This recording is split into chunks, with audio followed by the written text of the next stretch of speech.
How can a wounded heart pressed by sorrow become a vessel of peace that heals even the most impossible burdens? Welcome, dear friend, wherever you may be listening tonight. Settle gently into your quiet space, breathe deeply, and join our peaceful community as we share another soothing story of faith. This is the journey of Saint Rita of Cascia, a woman shaped by hardship and grace, whose patient endurance transformed violence into forgiveness, sorrow into prayer, and her humble life into a lasting beacon for all who seek hope today. From the quiet hush of that first wondering breath, the story of Rita of Cascia begins like a small light rising in the early morning, gentle and almost unnoticed, yet destined to grow into something that would one day guide countless weary souls. In the rugged valley of Roccaporena, where the mountains cradle the sky and the seasons move with slow, ancient dignity, a child entered the world around the year 1381. Her parents, Antonio and Amata, were simple, devout people, known throughout their village as peacemakers, at a time when local families were often torn apart by feuds and rivalries. They were older when she was born, long past the age they expected a child, and so they received Rita not merely with gratitude but with awe, as though her tiny life had slipped into their arms through the quiet generosity of heaven. They held her close, breathed in her fragile warmth, and prayed that she might grow in the ways of peace, never imagining how profoundly those prayers would shape the destiny of their daughter. The valley where Rita grew up was a world of stone cottages, terraced fields, and the sound of bells drifting from the small church perched above the rooftops. Life was simple, but not without hardship. And as she grew, Rita learned to see God reflected in both the quiet joys and the daily burdens that marked village life.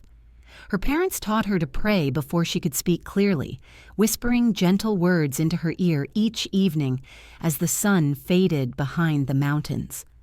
Sometimes they would tell her stories of the saints whose lives shone with courage and compassion, and Rita would lie awake afterward, wondering how such holiness could bloom in ordinary hearts. There is a tender legend told about those earliest years, a tale murmured among the people of her town long after she became known as a saint. They said that when she was still an infant, lying in her cradle, white bees gathered around her face. They neither stung nor harmed her, but moved softly, as though tending to her with a kind of natural reverence. Villagers believed that bees, creatures of work and sweetness, were signs of a unique blessing. Whether the story is miracle or metaphor, it expresses something deeper about Rita's presence. Even from her earliest days, she seemed touched by a quiet grace that drew others toward peace. As she grew into a thoughtful child, Rita spent much of her time helping her parents in their small household and tending to the simple tasks that filled each day. Yet beneath the rhythm of these duties stirred a longing she could hardly name. She loved the small chapel where she often slipped away to pray, her tiny hands folded with a seriousness that surprised even the village priest. She felt a particular closeness to the crucified Christ, whose wounded love seemed to call to her, teaching her that real peace is born not from avoidance of suffering, but from a heart willing to remain open and generous, even when life is difficult. Rita's parents, dedicated peacemakers, often went beyond their home to mend disputes between families.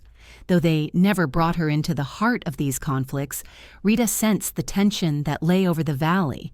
She watched her parents return from their difficult errands, weary but steadfast, and she learned from them that peace is not passive.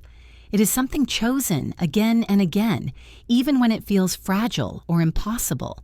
This silent lesson took root in her, whispering that to love in a world of anger requires a courage shaped by patience.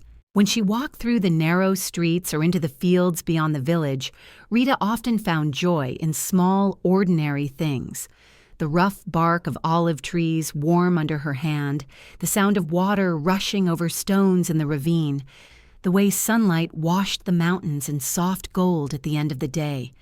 These simple moments became a kind of prayer for her, a way of seeing God everywhere, not only within the chapel walls. She felt drawn, even as a girl, to a life that belonged entirely to God, a life of humility, contemplation, and service. Sometimes she would linger before the crucifix in the church, feeling as though Christ were inviting her towards something she could sense, but not yet fully understand. Her parents noticed her tenderness, her desire for stillness and prayer, and though they loved her dearly, they wondered what future awaited a child whose heart was already turning toward heaven. They hoped perhaps that she would grow into a life of modest village joys, surrounded by family and familiar fields. Yet Rita felt a different stirring, like a gentle thread being drawn inward, tugging her toward a vocation that would one day ask everything of her. One evening, as she sat beside her mother mending a worn piece of cloth, Amata noticed the faraway look in her daughter's eyes. She asked softly what Rita was thinking, and though the girl hesitated, she finally whispered that she wished to belong to God, to spend her life in prayer and service. Her mother listened tenderly, touched by her daughter's sincerity, yet she said nothing right away. She knew that the world outside the convent walls was full of challenges and obligations, and she wondered whether circumstances might shape Rita's future differently.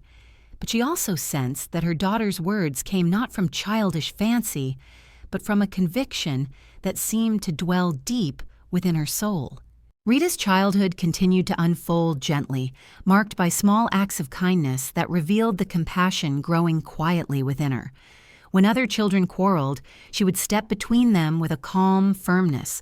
When someone in the village fell ill, she would accompany her parents to offer help, bringing whatever small comfort she could. She learned early that serving others was not an interruption to one's own life, but a path that led straight into the heart of God. Sometimes, after a long day of simple tasks, she would look toward the distant convent she had seen only from afar, imagining what life might be like behind its serene walls. She pictured the sisters praying in silence, singing softly at dawn, tending to the poor, and offering their days as gifts of love. Rita did not understand all that this life demanded, but she sensed a mystery there, a promise of a peace that beckoned to her, quietly but persistently. And yet, life rarely moves according to the gentle dreams of childhood. Even as Rita's heart glowed with longing for a life with God, the world continued shaping her through the steady pull of family, duty, and the unpredictable currents of the village around her. This early chapter of her life, wrapped in innocence and longing, was preparing her for a journey she could not foresee. For though she felt called toward stillness, the path ahead would lead her first through turmoil, sorrow, and the difficult work of forgiveness. Still, in these early years, her soul stretched toward heaven like a young tree, growing toward the light, nourished by the patient love of her parents and the quiet presence of God in the valley's silence. And perhaps it is in these humble beginnings that her true strength was formed, in the gentle rhythms of prayer and the small acts of kindness that became the foundation for a life that would one day inspire the world. For every saint's journey begins somewhere, and Rita's began here, in the soft cradle of a mountain village, wrapped in tender hopes that only heaven fully understood. And from the gentle hush of Rita's childhood, her life began to move toward a deeper longing, one that unfolded slowly, like a candle flame rising higher with each passing year. As she stepped from girlhood into the first quiet stretch of youth, the world around her seemed to take on new colors. The mountains she had known since infancy felt taller, their ruggedness stirring something contemplative within her. The narrow paths leading from the village to the chapel grew more familiar than any playground. Rita often walked them with a kind of reverence, as though each stone and turning carried her a little closer to the God she felt, pulsing quietly in the silence. She was no longer a child curling into her mother's side or watching her father settle disputes among neighbors with calm patience. She was now a young woman with a face softened by gentleness, eyes that lingered on the crucifix longer than most, and a heart growing steadily toward a single desire to belong entirely to God. There were moments when she would rise before her parents awoke, slipping barefoot through the early morning mist to kneel on the chapel's worn wooden floor. There she would whisper her prayers as the valley slowly brightened. She felt closest to Christ during those still hours, when dawn wrapped the village in a tender silver glow that seemed made solely for her quiet conversations with heaven. Her parents watched her with a blend of admiration and concern. They knew she was virtuous, modest, and tender-hearted, yet they also sensed that her longing for a life dedicated wholly to God was growing stronger with each season that passed. In their time, daughters often followed paths chosen not by longing, but by duty, paths shaped by marriage, family, and village responsibilities. Antonio and Amata were deeply devout, but they were also practical people, shaped by years of hardship. They had dreamed of seeing their daughter settled, protected, and supported by a good husband, someone who might draw strength from her gentleness. And though they respected her early desire for religious life, they could not ignore the customs of their world. Rita, however, felt a pull that could not be explained by reason or tradition. She felt it most profoundly during prayer, especially when she looked at the crucified Christ, whose quiet suffering seemed to mirror a truth within her. She wanted to give everything, her time, her hopes, her heart, to the one who drew her so inexplicably. There were days when she would pause while carrying water or mending garments and feel a stirring in her soul that made the ordinary tasks shimmer with meaning. She believed that even the smallest acts, if offered in love, could become prayers. Yet with each passing year, the gentle ache of longing grew more intense, like a hidden melody only she could hear. She found herself imagining a life behind convent walls, a life where her days would be shaped by psalms, silence, and simple service. She pictured herself walking through the quiet cloisters, her footsteps echoing softly as she offered her whole being to God.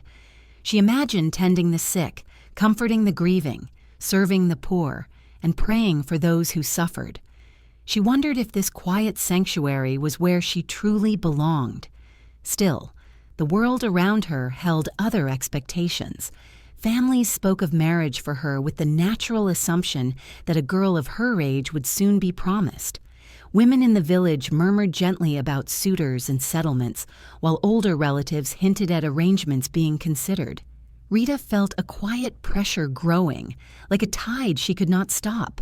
Though she respected her parents deeply and longed to bring them joy, she could not silence the yearning within her heart. One evening, she gathered her courage and approached her mother, her voice trembling as she spoke. She told Amata that she wished to enter the convent of the Augustinian sisters in Cascia. Her mother listened with tenderness, but also with worry, for she knew the weight such a decision would carry. Amata reminded her of their age, of their need for support, of the customs that governed life in their valley. And though she admired her daughter's devotion, she gently encouraged her to wait, to consider whether God might be calling her in a different way, perhaps through the challenges and sacrifices of family life. Rita agreed outwardly, but inwardly, her heart felt pierced by a quiet sorrow. She had hoped that the way to the convent would open easily, as though heaven itself would smooth the path. Instead, she found herself standing at the edge of her dream, unable to step across the threshold. She prayed with even greater fervor during this time, pouring out her confusion and longing before Christ. She asked not for her own will, but for the grace to accept whatever God desired, even if that meant surrendering the dream that had shaped her from childhood. There were nights when she lay awake, listening to the wind rustling against the walls of their home, and wondered if she had misunderstood her calling. Was the stirring within her meant to lead her to a different kind of sacrifice?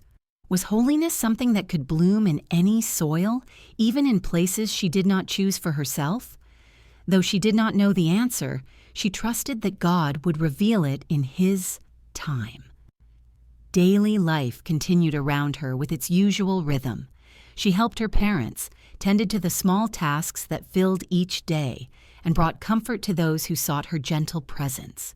Her kindness became a small thread of peace woven through the village, and many saw in her a heart that radiated quiet strength. But even as she served others, her inner longing remained, haunting her gently, like a distant bell. Meanwhile, her parents, with love and concern, began to consider a different future for her. A man named Paolo Mancini came from a family of standing in the region, known for their involvement in local politics and, unfortunately, in long-standing feuds. Though Paolo himself possessed qualities of courage and devotion, he also struggled with a volatile nature, shaped by the conflicts around him. Still, alliances through marriage were common, and for Rita's parents the match offered security and stability. They believed they were acting in their daughter's best interest, hoping to secure for her a life of protection and respect. When they approached her about the possibility of marriage, Rita felt her heart constrict with a mixture of obedience and quiet devastation. She had always honored her parents and would never speak against them harshly. Yet the thought of abandoning her dream for the convent pierced her with a sorrow she struggled to hide. She prayed intensely during this time, asking God to help her accept what she could not change and to trust that His will would unfold even through paths she would not have chosen. With a heart full of trembling faith, she consented to the marriage her parents desired. She surrendered her dream with a grace that seemed far beyond her years, believing, though with tears, that God could shape holiness even in the midst of a life she did not fully understand. It was a moment of profound inner sacrifice, one that foreshadowed the countless acts of quiet endurance that would define her future. And so this chapter of yearning closed not with fulfillment, but with surrender, leaving Rita to step into a future shaped not by her own choosing, but by a deeper obedience, a path that would ask everything of her, yet one that would ultimately lead her toward the very heart of God. And so, carried by a current she had not chosen, Rita stepped quietly into the next chapter of her life, a chapter that would test the very core of her spirit. The day of her marriage to Paolo Mancini arrived not with triumph or excitement, but with a gentle solemnity that seemed to rest over the village like a veil. The sun rose softly over the stone rooftops of Roccaporena, and while the air buzzed with the small commotion of preparations, Rita felt herself moving through everything with a calm obedience, as though guided by an inward voice that urged her simply to trust. Her parents looked at her with mingled gratitude and sorrow, knowing that she had yielded her lifelong dream to honor them, yet hoping that goodness might somehow grow from this unexpected path. Paolo himself, tall and proud, waited with a composed expression that gave little hint of the storms that often stirred just beneath the surface of his heart. He came from a family marked by honor and old grudges, a family entangled in the violent feuds that troubled the region.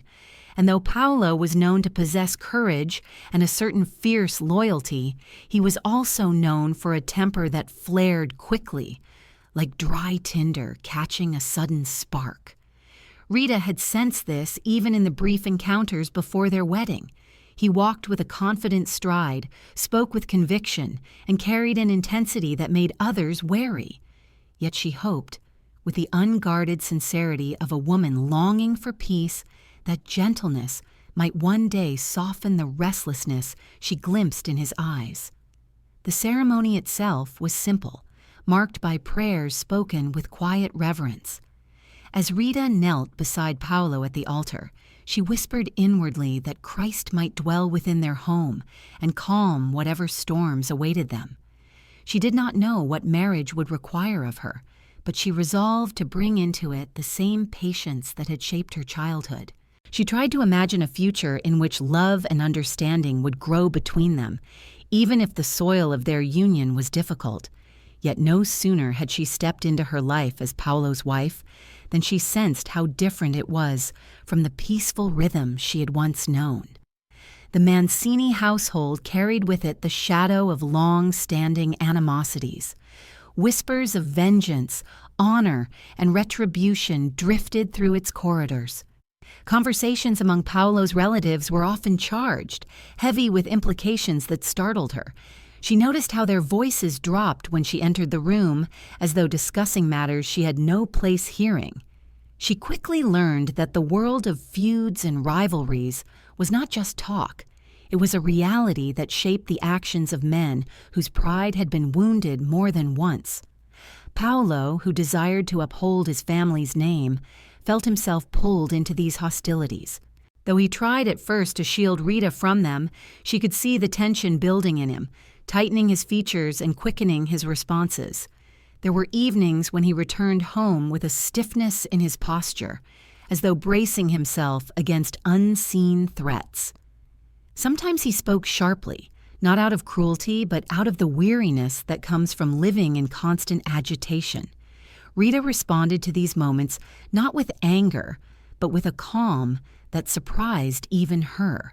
She had not expected marriage to be free of difficulty, but she had also not imagined the depth of unrest that would permeate her home, and yet she kept turning inward toward prayer, trusting that God would meet her in places where she felt invisible or overwhelmed. She cleaned, cooked, and tended to the small tasks of daily life with a quiet diligence that gradually softened some of the rougher edges of her new household. But Paolo's temper was a living presence in their home, unpredictable and intense. A misplaced word from a neighbor, an insult muttered in the street, or even the memory of a long-forgotten offense could ignite his anger.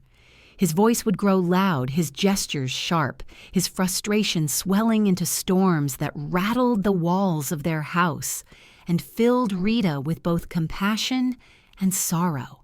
She saw not only his flaws, but also the woundedness beneath them, a woundedness shaped by a world that demanded strength, yet rarely encouraged peace. At times she would wait until Paolo had exhausted his rage, then sit quietly beside him, offering neither judgment nor fear. She would speak softly, reminding him that anger only deepened the cycle of violence already weighing so heavily on their families. There were moments when he seemed almost moved by her words, his eyes softening as though grappling with a truth he was not yet ready to embrace. But those moments were fleeting, and the patterns of unrest soon returned. Still, Rita did not waver. She believed with unwavering conviction that God had placed her in this marriage not as a punishment, but as a mission, one that asked her to sow mercy where only resentment had grown. Yet in the privacy of her heart, she felt the ache of a longing she had never fully released. She missed the quiet chapel, the dream of religious life, and the sense of belonging she felt when she knelt before the crucifix. Sometimes she wondered whether she had mistaken God's will, or whether she had simply been called to a deeper form of sacrifice. Could holiness truly take root in a home marked by turmoil? Was she strong enough to be the vessel of peace her parents had hoped for? These questions circled her heart, yet none of them led her away from Paolo. Instead, they deepened her resolve to love him through his weaknesses. Love, she had begun to understand, was not always a feeling. Often it was a choice made in the midst of hardship, a steady endurance that refused to mirror the rage of the world. The people of Roccaporena noticed the quiet patience of Rita's life. Some whispered that she had been given a difficult lot, while others admired her for bearing it with grace. But none fully understood the inner strength it took for her to meet Paolo's tempers with calm, or to face each day with renewed determination to bring peace into a home shaped by conflict. And although she was still young, Rita sensed that her life was being shaped by a mysterious wisdom, one that whispered that peace sometimes begins not with grand gestures, but with small, hidden acts of patience that ripple outward in ways unseen. In these early years of marriage, Rita's heart was tested, stretched, and refined. She discovered that the cross she carried was not the one she had dreamed of in her youth, but a heavier, more demanding one that required her to find God not in the quiet sanctuary of a convent, but in the harsh shadows of a troubled household. And though she could not yet see where this path would lead, she began to understand that every life of holiness begins with a surrender that asks the soul to love beyond its own strength. For in stepping into a marriage she did not seek, Rita unknowingly stepped onto a road where suffering would one day become grace, and where love, patient, enduring, and quiet, would transform even the most wounded places into something touched by God. And from the uneasy days that shaped the early years of their marriage, Rita soon found herself walking deeper into a valley few could have endured with the gentleness she carried. Paolo's temper, once an occasional storm, grew into an almost daily presence in their home, simmering like heat trapped beneath a stone. Though he had moments of tenderness and genuine affection for his wife, moments that shone through unexpectedly like brief shafts of light, they were overshadowed by the intense and unpredictable outbursts that had become a defining rhythm of his life. The feuds that had long plagued the Mancini family were escalating, driven by old resentments and fresh provocations. In the hills and narrow streets surrounding Cascia, small insults easily ignited violence. Envy, honor, family pride, these forces shaped the actions of men who had been raised to believe that strength meant never bending, never forgiving, never forgetting. And Paolo, shaped by this world and wounded by it, found himself caught between his desire to protect his household and the constant pull of an inherited anger that would not leave him in peace. Rita watched this with a sorrowful heart. She saw how deeply trapped her husband was in a cycle he did not fully understand, a cycle that demanded retaliation for every perceived slight. When he came home exhausted from confrontations or from brooding meetings with other men of his family, she would gently encourage him to leave the bitterness behind, reminding him in soft words that peace preserved dignity better than vengeance. Sometimes he listened, more often he did not. His temper was like a wild horse, untamed and unpredictable, frightened by shadows and quick to rear at even the slightest sting. Their home, once filled with Rita's quiet routines and the hope she brought into marriage, was increasingly marked by tension. She learned to read the set of Paolo's jaw when he walked through the door, the tightening of his shoulders, the quickness of his breath. She recognized the signs of an argument he had carried from the streets to their hearth, and though she never feared him in the way some women might fear a man's violent temper, she felt the weight of his rage pressing into their marriage like a heavy, unseen burden. But even in the midst of such turbulence, Rita refused to let anger take root in her. She greeted him when he returned home not with questions or accusations, but with a calm that seemed to disarm him more effectively than any confrontation could. If he spoke sharply, she answered softly. If his voice rose, hers steadied. If he hurled bitter words born of frustration, she absorbed them with a grace that did not excuse his behavior, but refused to mirror it. It was not weakness that guided her response. It was strength built on the foundation of her childhood, the lessons taught by her parents, the peace she had learned in quiet prayer, and the deep belief that a soul can be soothed only by love that stands firm in gentleness. There were nights when Paolo, still trapped in his anger, would pace the room like a man unable to find rest. Rita would sit nearby spinning wool or mending a garment, offering him her presence without pressing him for explanations. In those moments, he would sometimes glance at her with an almost bewildered expression, as though he could not understand how such serenity could survive in the midst of so much turmoil. But then the next morning he would awaken with the same restless agitation, and the cycle would begin again. If the world outside their door had been calm, perhaps Paolo might have found his way more easily. But Cascia and the surrounding region were troubled by deep social tensions. Feud after feud broke out between rival families, and violence erupted more often than anyone dared admit. The fear of surprise attacks kept tempers sharp. Suspicion lingered like a fog. Men walked with their hands near their weapons, ready to defend themselves at the slightest threat. And Paolo, caught in this harsh atmosphere, felt as though the world demanded that he be harder and more relentless than he truly wished to be. Rita, however, carried a peace that seemed to belong to another world entirely. She prayed constantly, sometimes silently while going about her chores, sometimes kneeling before the crucifix late into the night, asking God to soften Paolo's heart and free him from the chains of anger that bound him. She prayed not for her own comfort, but for his healing, for she saw the wounds beneath his tempers more clearly than anyone else. Her compassion for him did not blind her to his faults, but it allowed her to see him as Christ saw him, fragile, fearful, and in need of grace. There were occasional moments when her efforts seemed to bear fruit. Paolo would return home with a gentler expression, sit beside her, and listen to her speak of forgiveness and patience. He would rest his hand over hers or thank her quietly for her loyalty. For a brief time, she glimpsed the man he could become if freed from the darkness that haunted him. But just as quickly, something would ignite again.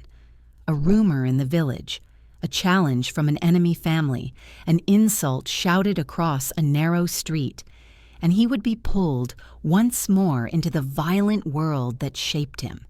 And yet, despite everything, Rita endured not with resignation but with purpose. She believed that God had placed her in this marriage, so she might be an instrument of peace where peace seemed impossible.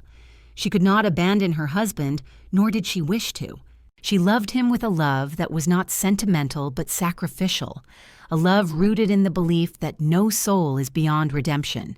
Her devotion became a silent witness in their home, a steady reminder that heaven does not turn away from broken places, but enters them with tenderness and patience. Still, the toll on her heart was not small. There were days when she felt weary from relentless tension, nights when she cried quietly into her hands, feeling the ache of carrying a burden that few understood. She wondered at times why God had allowed her life to unfold in this way, why he had taken from her the peaceful path she once desired and given her instead a life of turmoil. But whenever these thoughts rose within her, she would gaze at the crucifix above her bed and remember that holiness often begins where sacrifice takes root. Christ had suffered far more than she ever would, and he had transformed his suffering into love that redeemed the world. Perhaps in some mysterious way she was being invited to share in that same mystery.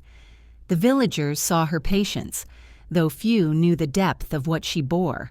They admired her, though they did not always understand her choices. And slowly, quietly, her example began to ripple outward. Some said that the mere sight of Rita walking through the village, her steady gaze, her calm voice, her gentle presence, softened hearts that had long been hardened by anger.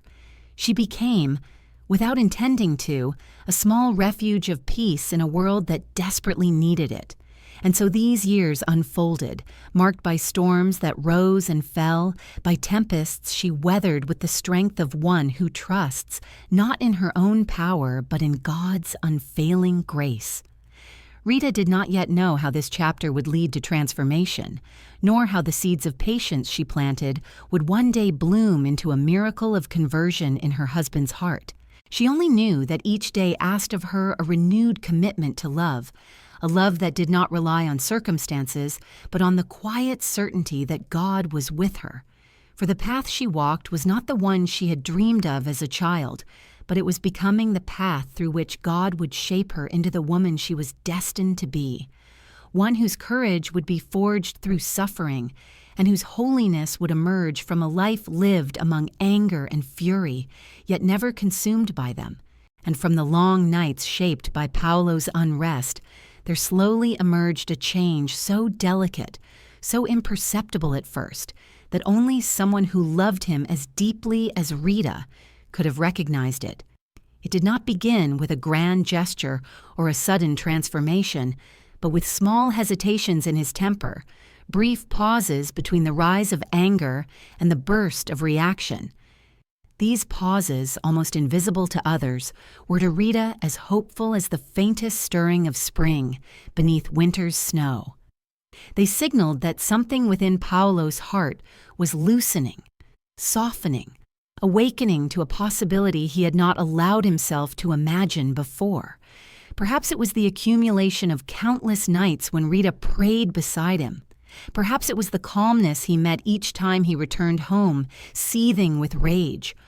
Or perhaps it was simply the relentless pressure of grace, pressing quietly at the door of his soul until a crack finally appeared. Whatever the cause, Rita sensed that change was beginning, and she tended to it with the same tenderness she would offer a fragile flame threatened by the wind. In those early days, the transformation revealed itself in gestures small and scattered. Paolo would return home after yet another confrontation in the village, but instead of slamming the door or muttering curses under his breath, he would linger outside for a moment, as though gathering strength to leave his anger behind. Once inside, he sometimes removed his cloak without the abrupt motions that once signaled an evening of unrest. He spoke to Rita with more gentleness, asked after her day, or sat quietly beside her while she worked. These small shifts might have seemed insignificant to anyone else, but to Rita they were like precious drops of water on parched earth. She welcomed them, nurtured them, and prayed that they would continue to grow. It was during one of these quieter evenings that she noticed Paolo watching her with an expression she had rarely seen in him. She was mending his tunic near the hearth, the fire casting warm light across her face, when she felt his gaze linger. When she looked up, he did not turn away. Instead, he seemed to be studying her with a strange mixture of gratitude and confusion, as though realizing only now the depth of her patience. He murmured something soft, almost inaudible, about her kindness. The words were hesitant, unfamiliar on his tongue, but they pierced her heart with tenderness. For a moment, she allowed herself to hope that the storms that had dominated their marriage were beginning to lose their hold. Yet change rarely unfolds without resistance. Paolo still struggled with the patterns that had shaped him for so long. Though his temper flared less frequently, it had not disappeared. There were days when old habits returned abruptly, when he lashed out with words sharper than intended, or when he paced with restless fury brought on by the demands of his family's expectations. At such times, Rita remained steady, answering him with the same gentleness she had shown before. But now something within him shifted after each outburst. Instead of leaving the house in a blaze of anger, he would return to her with remorse clouding his features. He would sit beside her, bury his face in his hands, and whisper apologies that trembled with sincerity. She comforted him with quiet words, never shaming him for his failings, reminding him instead that every heart is capable of healing. Gradually, Paolo began to confide in her, not loudly or dramatically, but in quiet admissions when he let his guard slip. He spoke of the violence that had surrounded him since childhood, of the pressures placed upon him by older relatives who believed that honor required retaliation. He confessed fears he had never voiced before, fears of being perceived as weak, fears of failing his family, fears of living with constant threats. Rita listened to him with compassion, understanding at last the heavy burden he had carried for so long. She saw the woundedness beneath his anger, the vulnerability hidden behind his harshness. And because she knew that God's mercy blooms most beautifully in broken places, she prayed even more earnestly for his healing.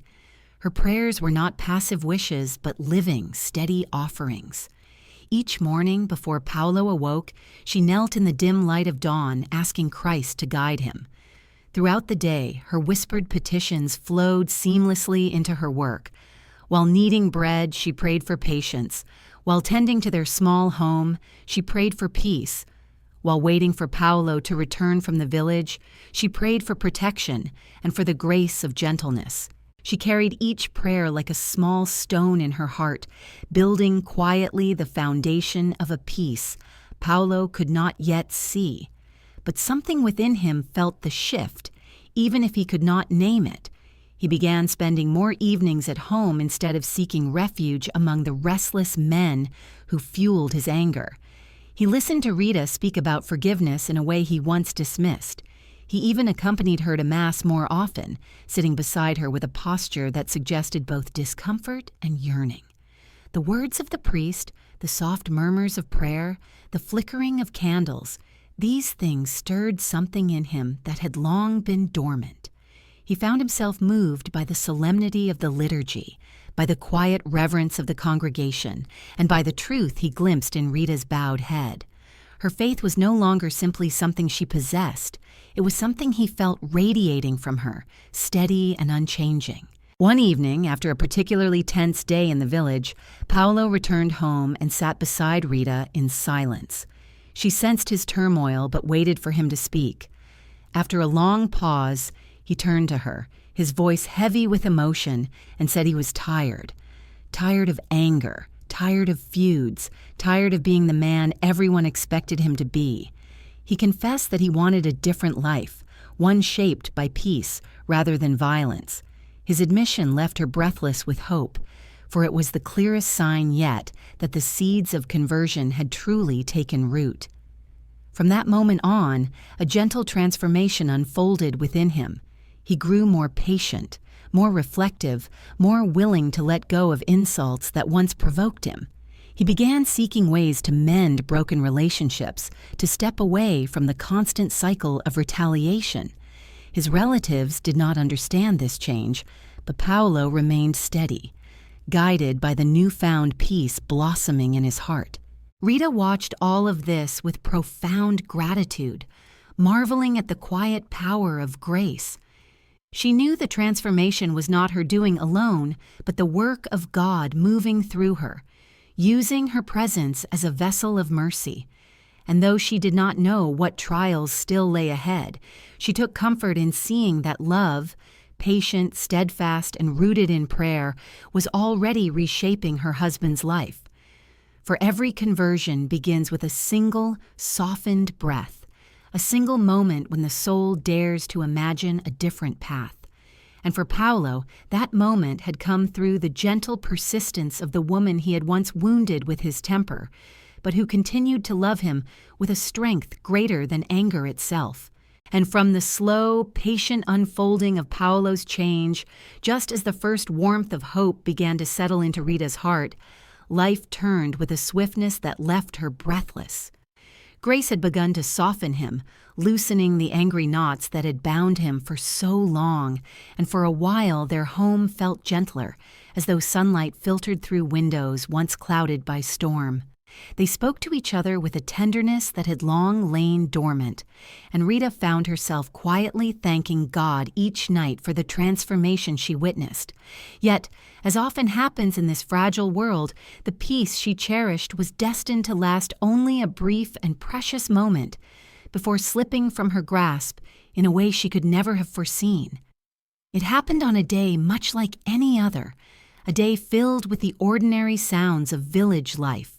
The ringing of distant bells, the murmuring of neighbors greeting one another, the rustle of wind carrying the smells of earth and wood smoke.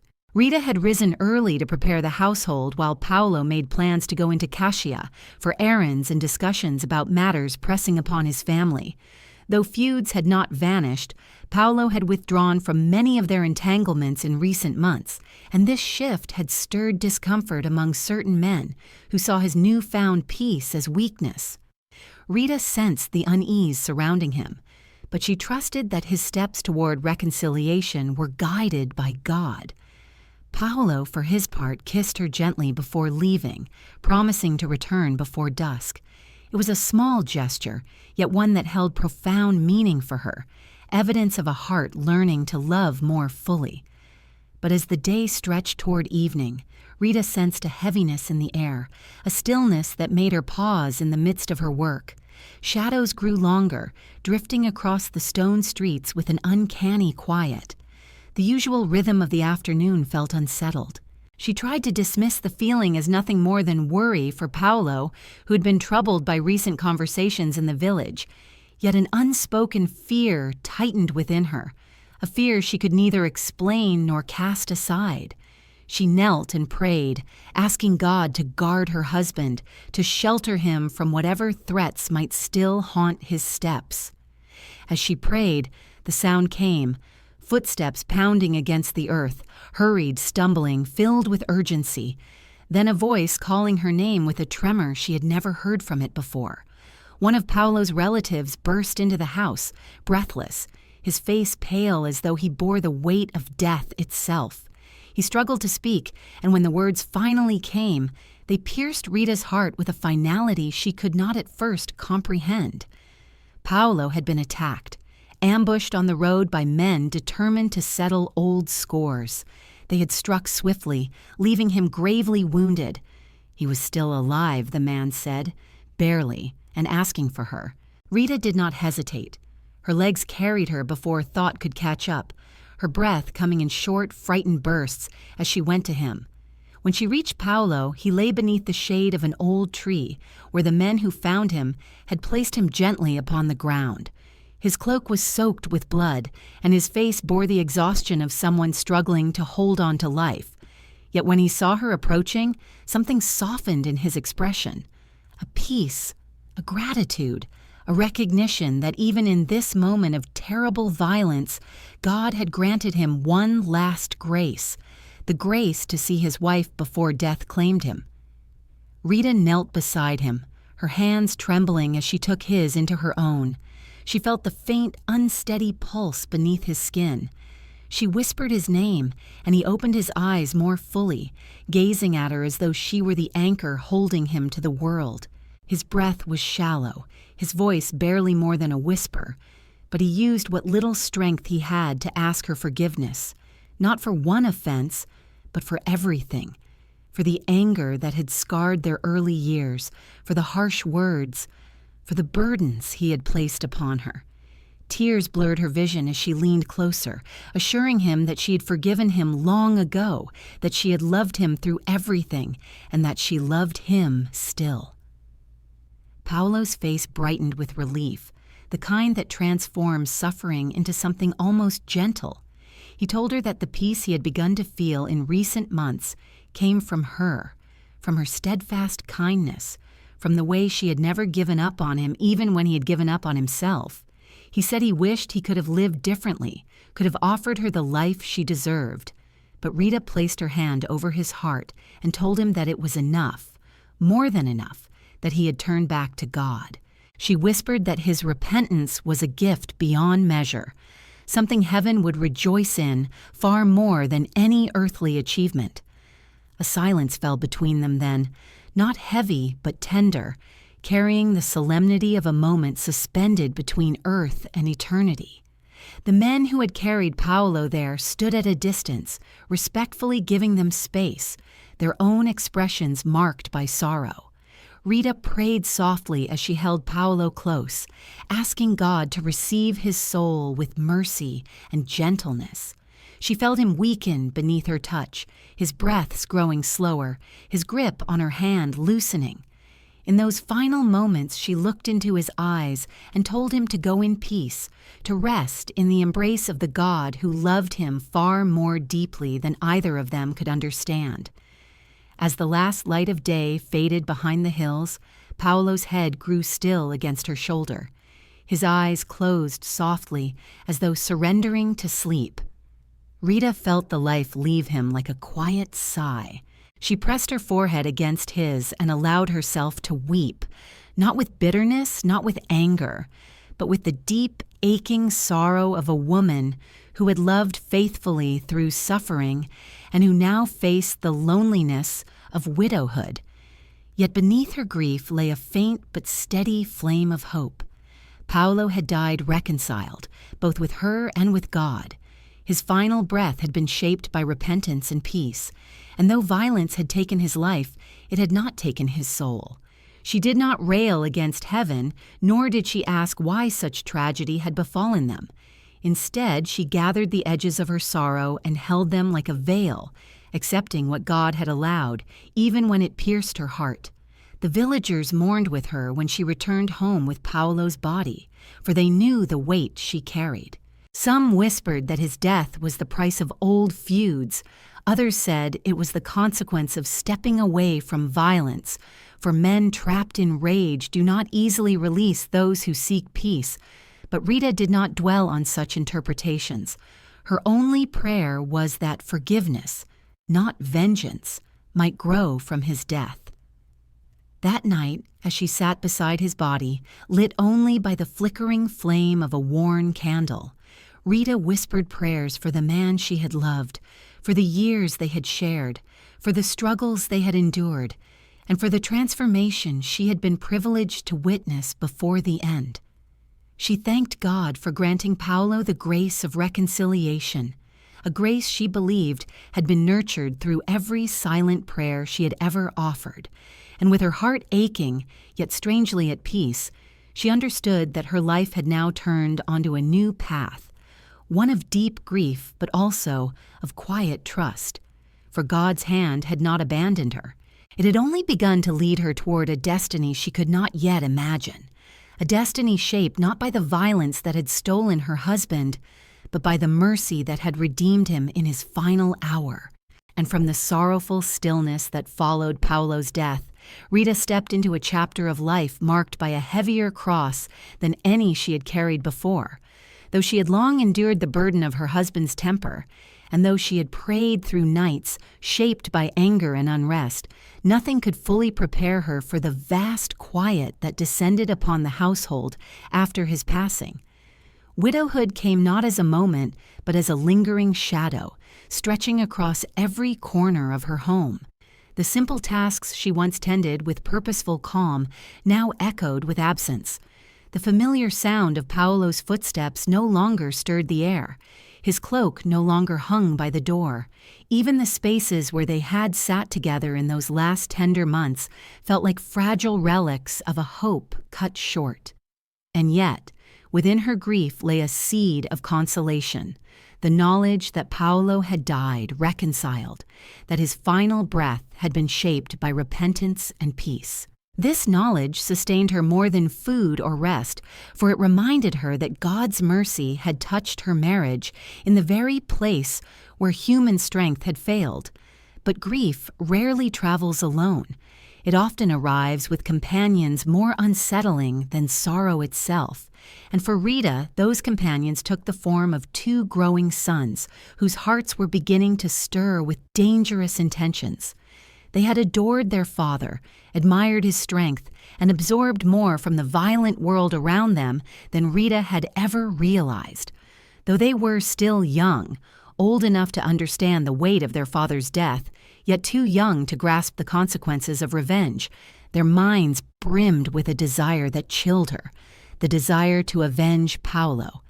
It began subtly, with murmurs they did not expect her to hear, voices lowered in anger, whispers exchanged in the dim corners of the house, expressions that grew sharper each time they crossed paths with relatives from Paolo's side of the family.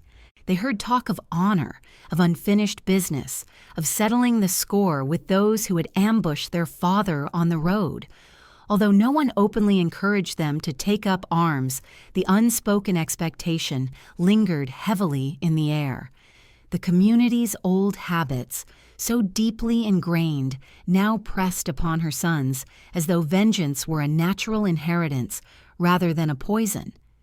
Rita saw this growing darkness with a fear that pierced her more deeply than any grief. She had spent her life pursuing peace in a world addicted to violence. She had fought silently and steadfastly to soften Paolo's anger. Now, the thought that her sons might slip into the same patterns threatened to shatter her already burdened heart. For she knew the cost of vengeance. She had lived beside it. She had seen what it did to the souls of men, how it twisted their intentions, hardened their spirits, and left them with nothing but more death to show for their efforts. She watched her sons closely, listening as their voices took on tones that reminded her of Paolo in his angriest moments. They spoke of plans whispered by neighbors, of possibilities shaped by fury rather than reason. Even their posture changed. shoulders squared as though preparing for battle, eyes narrowing with youthful righteousness, breaths coming more sharply as they fed on stories of the feud.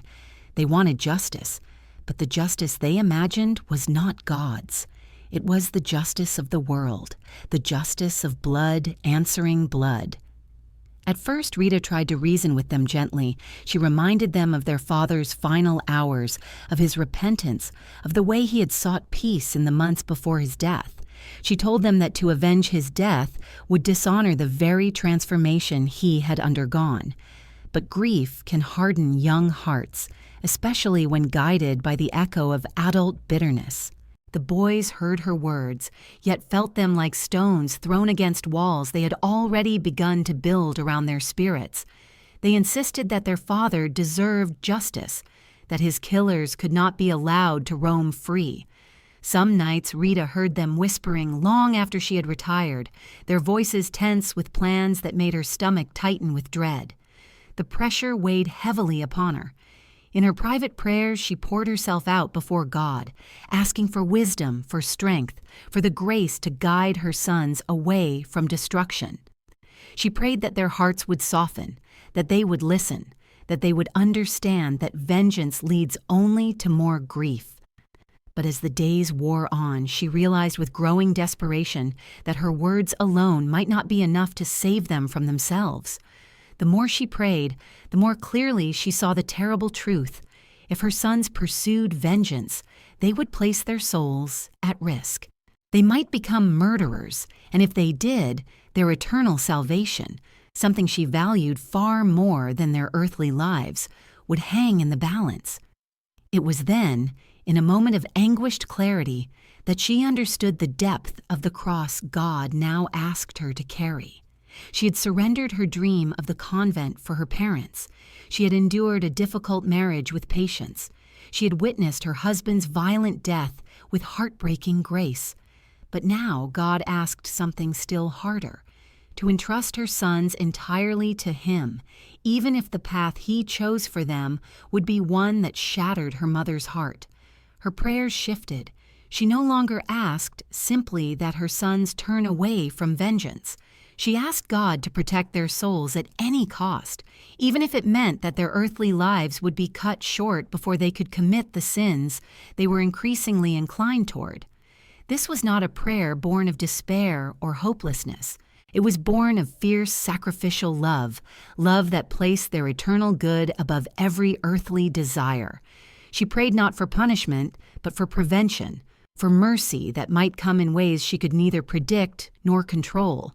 And God, in his mysterious mercy, answered in a way that both protected and pierced her. Within months of Paolo's death, both sons fell ill. At first it seemed like an ordinary sickness, fever, weakness, restless sleep. But as days passed, their condition worsened. The ailment moved swiftly, deeply, leaving them fragile and pale.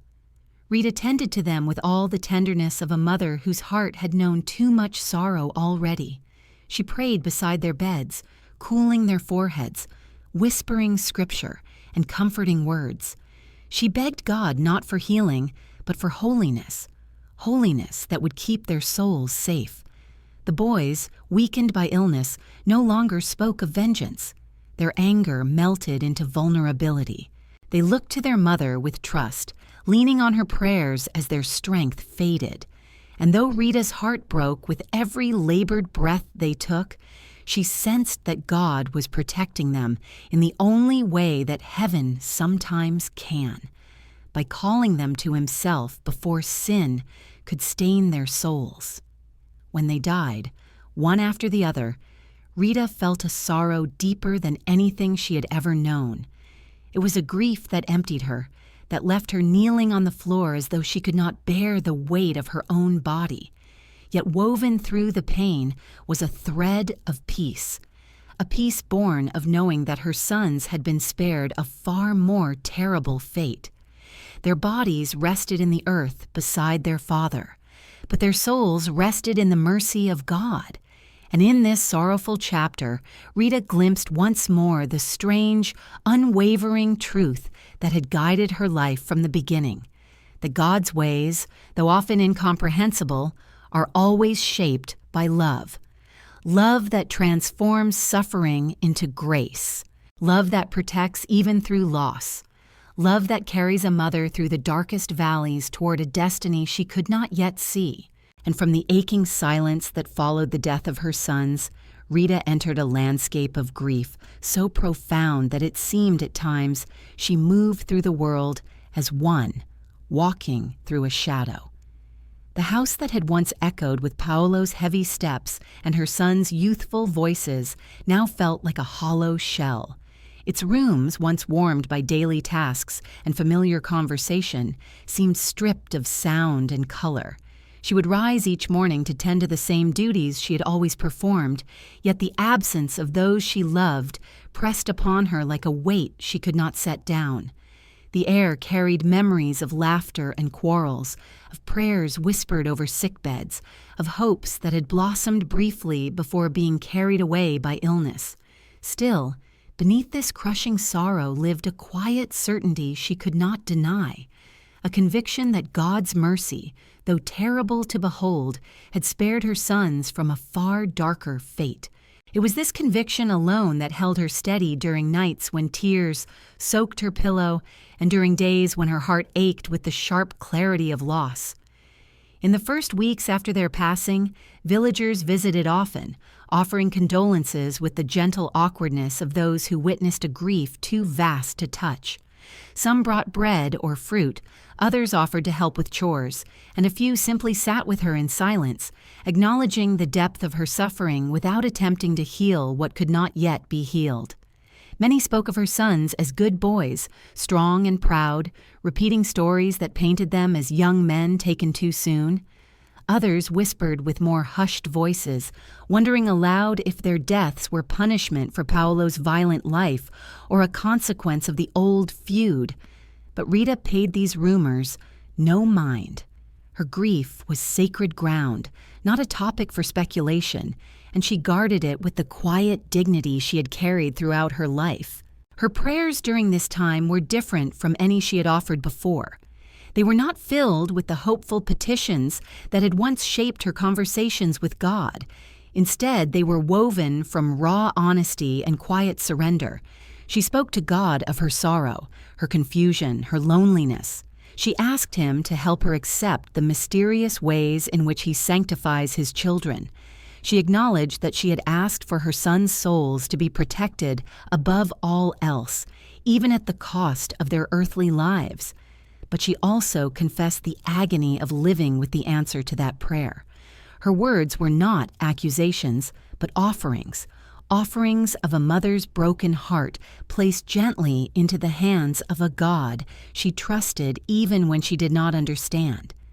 In the stillness of her home, she began to sense the truth that suffering, when united with love, can become a fertile ground for grace. She did not seek to glorify her pain or pretend that it was anything other than devastating. But she believed deeply that God wastes nothing. Not sorrow, not longing, not even the tears that fall unseen. And so she embraced her grief not as a burden meant to crush her, but as a path meant to transform her. She carried it with the same patience and gentleness she had shown throughout her marriage, trusting that the God who had seen her through every trial would not abandon her now. In time, her thoughts turned more clearly to her sons' final days. She recalled how their anger had softened during their illness, how their voices had lost the sharp edges of vengeance and grown tender once more. She remembered the way they had looked at her with trust, clinging to her prayers as their strength ebbed away. She remembered the way they accepted her words of comfort, the way they let her guide them to surrender their hearts to God. She remembered the peace that seemed to settle over them just before death, a peace that spoke of mercy rather than punishment. These memories became a balm to her, soothing the jagged edges of sorrow and reminding her that God's love had indeed surrounded them at the end. Yet even with this tender consolation, loneliness pressed heavily upon her. The quiet of her home became unbearable at times, and she often found herself wandering through the familiar hills surrounding Roccaporena. seeking solace in nature. The mountains, which had watched her grow from childhood, now witnessed her grief. She would sit beside the streams where she once played as a girl and listen to the water as it moved over stones, murmuring like a prayer older than any she could speak. She walked paths that had once filled her with youthful dreams and allowed herself to mourn not only the loss of her children, but also the loss of the life she had once imagined. In these moments, nature became a companion, offering her a quiet refuge where she could breathe deeply and let her sorrow rise and fall like the wind. She also found comfort in service. Small acts of kindness for neighbors, visits to the sick, assistance offered to widows and orphans. In giving to others, she discovered that her own heart grew lighter, not because her grief diminished, but because her love expanded. Service did not erase her pain, but it gave her sorrow a direction, transforming it into compassion rather than despair. Those who received her help often spoke of the peace she brought with her, unaware that the peace they felt came not from a life untouched by suffering, but from a heart that had allowed suffering to deepen its capacity to love. As months turned slowly into years, whispers began to spread throughout the region about Rita's extraordinary faith. People spoke of her patience, of her gentleness, of the way her sorrow had not hardened her, but had instead made her more tender. They marveled at her ability to forgive in a world where forgiveness was rare. Some who carried their own grief sought her counsel, drawn by the quiet strength that radiated from her. She did not offer complicated explanations or theological insights. She offered presence. She listened. She prayed with them. She reminded them that God's love holds every sorrow, even those we do not understand. And as her reputation for holiness grew, the desire she had carried since girlhood began to stir once more.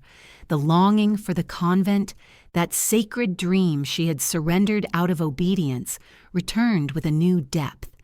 But it returned not as a nostalgic wish for a life she had lost. It returned as a calling refined through suffering, purified through sacrifice. She felt that God had used every trial, her difficult marriage, her husband's death, her son's passing, to shape her into a woman ready for the life she had once desired. The yearning for the quiet walls of the Augustinian convent began to pulse again in her heart, steady and insistent. Yet she hesitated, not out of doubt, but out of humility. She wondered if her grief might follow her into the convent, if her sorrow might somehow disrupt the peace of those sacred walls. She questioned whether she would be accepted, not only by the sisters, but by those who believed her family's involvement in feuds still cast shadows over her name. Yet each time she knelt in prayer, she sensed the gentle urging of the Holy Spirit, drawing her closer to the life she had always felt destined to embrace. In this delicate season of mourning and renewed longing, Rita came to understand something profound, that God had not taken from her because he was cruel, but because he was preparing her for something new. Her life, once shaped by marriage and motherhood, now stretched toward a chapter she could not have foreseen in her youth, but which her soul had always quietly awaited. And though she did not yet know how the path to the convent would unfold, she felt a quiet certainty growing within her. For God, who had guided her through the valley of sorrow, was now preparing to lead her toward a place where her broken heart would become a vessel for healing, not only for herself, but for countless souls who would one day seek her intercession. And from the quiet ache of those years of mourning, from the tender memories of 2 sons lost and a husband reconciled at the edge of death, there slowly emerged in Rita's heart a familiar longing, one she had carried since childhood, like a secret ember glowing beneath ashes. It had flickered faintly during her early youth, brightened as she grew, and then dimmed beneath the heavy demands of marriage and motherhood. But now, with her home emptied of earthly attachments and her soul shaped by suffering, the ember grew bright once more. She felt it most strongly in the hushed moments of dawn when she rose before the world stirred to whisper her prayers. Each word carried her heart closer to the quiet life she had once desired, the life of a woman consecrated wholly to God. And though grief was still her constant companion, it now walked beside a renewed yearning for the convent she had watched from afar as a young girl and had imagined as a sanctuary of peace. Rita knew well that her first desire to enter the convent had been laid down out of obedience to her parents, a sacrifice made with trembling faith. She had surrendered not because her calling was uncertain, but because God had asked it of her then. Now, as a widow with no surviving children, she believed God might be placing the dream once more into her hands. Yet even as her heart lifted toward this hope, she wondered whether she would truly be accepted. The Augustinian convent in Cascia was not simply a place one entered at will. It was a sacred community, bound by rules and shaped by a desire for purity, unity, and peace. Rita carried within her the past of a family entangled in feuds, a marriage marked by turmoil, and a life shaped by violence that was not of her choosing. Would the sisters, enclosed in their quiet world of prayer, see her as a woman called by God, or as a symbol of the conflict they had vowed to renounce? Still, she gathered her courage. Trusting that God would guide her steps, she made her way to the convent to request admission. As she approached the stone walls and the iron-bound door she had seen so many times from afar, her heart fluttered with a mixture of hope and nervous humility. She knocked gently, and after a moment the small viewing grate opened, revealing the face of a sister who greeted her with kind but cautious eyes. Rita explained her desire to enter the community, to serve God through prayer and obedience. The sister nodded slowly, but her expression shifted with a hint of hesitation. She asked Rita to wait while the prioress was summoned. The wait felt long, though it was only a matter of minutes. When the prioress finally arrived, Rita bowed respectfully, keeping her eyes lowered in humility.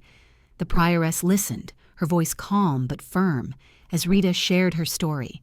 Her childhood longing for religious life, her years as a wife, her grief as a widow, her desire to give herself entirely to God. When Rita finished speaking, she lifted her eyes gently, seeking only honesty in the response that would follow. The prioress looked at her with compassion, but her words carried the weight of a difficult truth. She told Rita that the convent could not accept her, not because she lacked devotion or sincerity, but because the community feared the consequences of admitting someone whose family had been involved in violent feud. The convent was a place of peace, and Rita's presence, however innocent she was of wrongdoing, could stir tension with other families or bring old conflicts to the convent's doorstep. The prioress assured her that the sisters recognized her virtue, but she emphasized that the risks were too great. With gentle firmness, she declined Rita's request. The words fell upon Rita like a blow. She felt her heart sink with a heaviness she had not anticipated, for she had believed that after so much loss, surely God would grant her this one desire. She had thought her suffering might be the very offering that prepared her for the cloister, but now she found herself standing outside the life she longed for, the wooden door closing softly, firmly behind her. She returned home in a grief quieter, but deeper than the sorrow she had carried before. This was the grief of a hope denied. She did not protest or question the decision aloud, yet within her soul arose a silent cry. Why, God? Why would you awaken this longing only to close the way?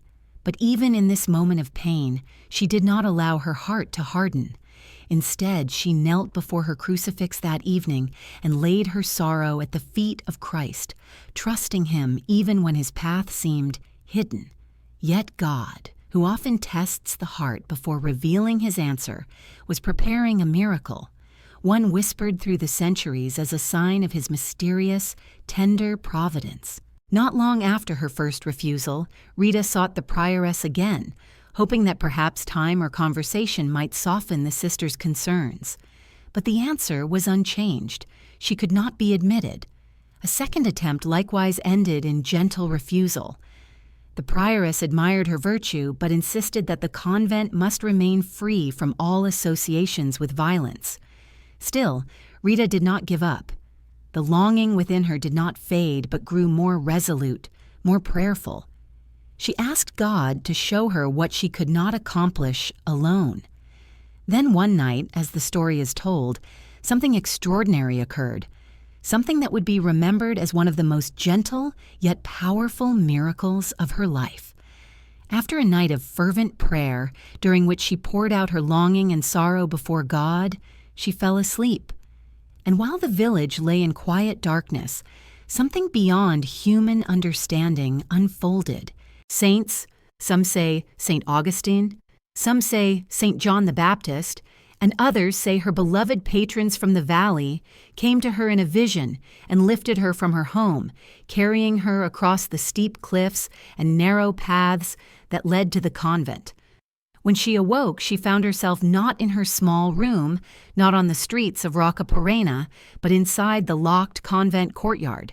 Inside, though the doors had never been opened from without. The sisters, astonished, gathered around her. No doors had been unbarred, no gates opened. There was simply no way by earthly means that she could have entered. The prioress, shaken by the inexplicable nature of what stood before them, recognized that this was no human act. It was a sign, clear, gentle, undeniable, that God Himself had opened the way. They could refuse her no longer. Heaven had spoken.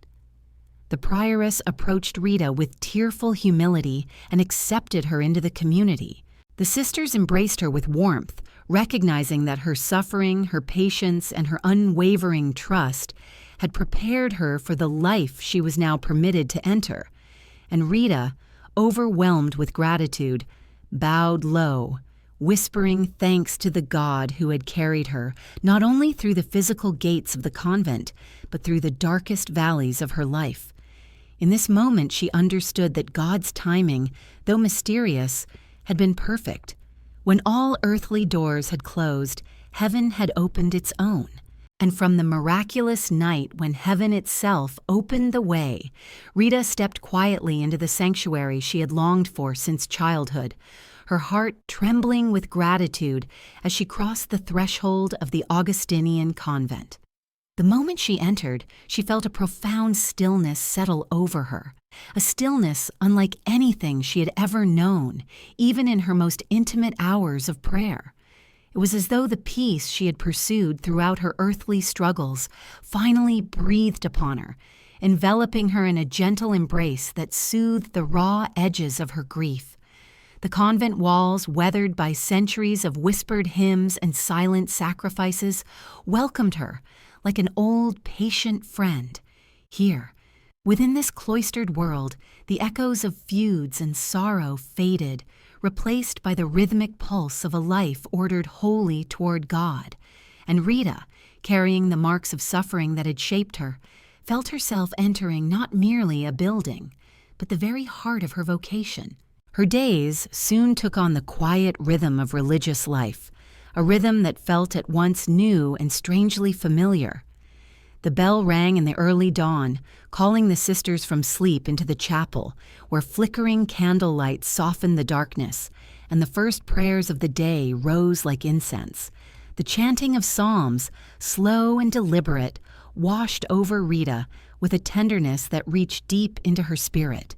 She knelt beside the other sisters, her voice blending softly with theirs, and felt as though she had been praying this way all her life. She bowed not only her head, but her entire being, offering every joy, every wound, every memory to the God who had guided her through so many trials and had finally brought her home. Life in the convent was not the ethereal existence some imagined. It was filled with ordinary tasks, sweeping floors, tending gardens, cleaning linens, preparing meals. But these tasks carried a sacredness that transformed them into quiet prayers. Rita embraced each duty with humility, seeing in the simplest work an opportunity to serve Christ. When she swept the stone corridors, she imagined her broom sweeping away bitterness from the hearts of the sisters. When she prepared bread, she offered the labor for those who hungered for God. When she washed garments, she prayed for souls in need of cleansing. Each action, no matter how small, became a gesture of love. Her humility astonished the sisters. Rita never sought attention, never complained, never tried to assert herself among them. She was simply there, steady, gentle, and wholeheartedly devoted. Some of the younger sisters, initially unsure of how to relate to this woman who had entered so late in life, found themselves drawn to her serenity. They admired the way her face softened when she prayed, how her hands moved gracefully through the day's tasks, how her words were few yet filled with warmth. There was a quiet dignity in her, born not of pride but of a heart that had been refined by suffering. Yet the transition into religious life was not without its challenges. Rita had come from a world shaped by sorrow, violence, and obedience to demands that had often conflicted with her own desires. Now she had to learn to live in harmony with women who had not known such trials and who sometimes struggled to understand the depth of her inner silence. In the beginning, some sisters viewed her with curiosity or mild reservation, unsure how a woman with a past shadowed by feuds would adapt to their life of peace. But Rita met every difficulty with patience. She did not seek to justify herself or explain the reasons for the miraculous way in which she entered the convent. Instead, she allowed her actions to speak for her, trusting that time and grace would soften any doubts. She learned the discipline of obedience not born of coercion, as it had often been in her marriage, but of love. When the prioress assigned her tasks, she accepted them without hesitation, seeing in each assignment the will of God. When she was corrected, even gently, she bowed her head with humility, recognizing that every correction helped form her soul into the shape God desired. This humility did not go unnoticed. The prioress herself remarked privately that Rita possessed the rare gift of embracing obedience not as a burden, but as a joy. Silence, too, became one of her most cherished companions. In the convent, hours of silence were woven into each day, inviting the sisters to listen with the ears of the heart. For many, silence required practice, self-restraint, and continual recollection. But for Rita, silence was familiar, like an old friend who had accompanied her through years of sorrow. She knew how to dwell within it without fear, how to let it speak to her, how to allow it to draw her into the deeper chambers of her soul. In silence, she felt the nearness of Christ more profoundly than words could express. Still, life in the convent was not only about interior prayer, it was also about community, living, praying, and working alongside other women whose personalities, temperaments, and histories varied greatly. There were moments when tensions arose, misunderstandings that required charity and forgiveness. Some sisters struggled with envy, especially when they witnessed Rita's striking devotion. Others misunderstood her reserve, mistaking her quiet nature for aloofness. Yet Rita responded to every difficulty with the same gentleness she had shown throughout her life. She sought not to win affection, but to offer it. When a sister acted harshly, she prayed for her. When another seemed burdened, she quietly assisted with her chores. When someone confided in her, she listened with deep compassion. Gradually, even the most hesitant sisters came to see in Rita a woman whose holiness flowed not from dramatic gestures, but from the steady stream of small, faithful acts. Among her tasks, she was often assigned to care for the sick, a responsibility she embraced with tenderness. She tended to feverish hands, cooled brows with damp cloths, whispered prayers beside beds where groans replaced words. Her presence brought comfort. Some said that when she prayed over them, peace settled like a warm cloak over their pain. She never claimed any special grace, yet the sisters often sought her when they were troubled, sensing that her heart carried a strength forged by suffering. And still, even in this life of prayer and service, sorrow remained a subtle undercurrent in her soul. Rita had lost husband and sons.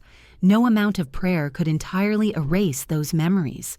But this sorrow became part of her offering, a quiet sacrifice folded into her daily union with God. She carried her grief not as a wound that festered, but as a chalice, one she lifted each day with love, trusting that God could pour grace even from suffering. In this humble way, her life within the convent deepened. Each day became an echo of Christ's invitation to surrender, to trust, to love without measure.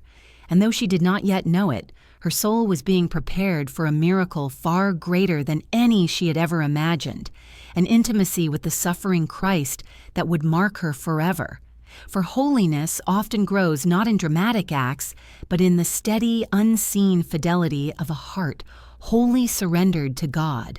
And Rita's fidelity was the quiet seed that heaven was preparing to bloom into something extraordinary. And from the steady rhythm of convent life, with its gentle blend of prayer, labor, and quiet charity, there arose within Rita a longing that began to deepen in ways she had never before experienced. Though she had entered the Augustinian community late in life compared to most of the sisters, her soul seemed almost to accelerate in its journey toward God, as though the years she had spent enduring suffering in the world had already been a long novitiate of the heart. She prayed with a kind of radiant intensity that was never loud or showy, but quietly consuming, like a flame burning steadily within the recesses of her soul. And in time, this inward flame began to draw her ever closer to the passion of Christ, closer than she could have imagined, closer than she would ever have dared to ask. For as her years in the convent unfolded, Rita found herself increasingly absorbed in contemplation of the crucified Lord. The image of Jesus on the cross held a particular power over her, not because it frightened her, but because she recognized in his wounds the language of love that had shaped her own life. She had known sorrow, betrayal, violence, loss, yet in all these she had turned to God with trust. Now, in the quiet sanctuary of religious life, she felt the suffering Christ calling to her more intimately. His pierced hands, his thorn-crowned brow, his face marked by agony, these were no longer abstract images to her, but living invitations into the mystery of redemptive love. Whenever her duties allowed, she spent time in the chapel, kneeling before the crucifix suspended above the altar. Sometimes she would remain there long after the other sisters had gone, her heart resting in the stillness that comes only from deep prayer. She would gaze upon the wounds of Christ and whisper words of love and gratitude, offering her own life, her own wounds, in union with His. There were moments when time seemed to disappear, when she felt taken beyond the confines of the chapel and drawn into the very heart of the Passion, as though Christ were allowing her to glimpse the depth of His suffering and the immensity of His mercy.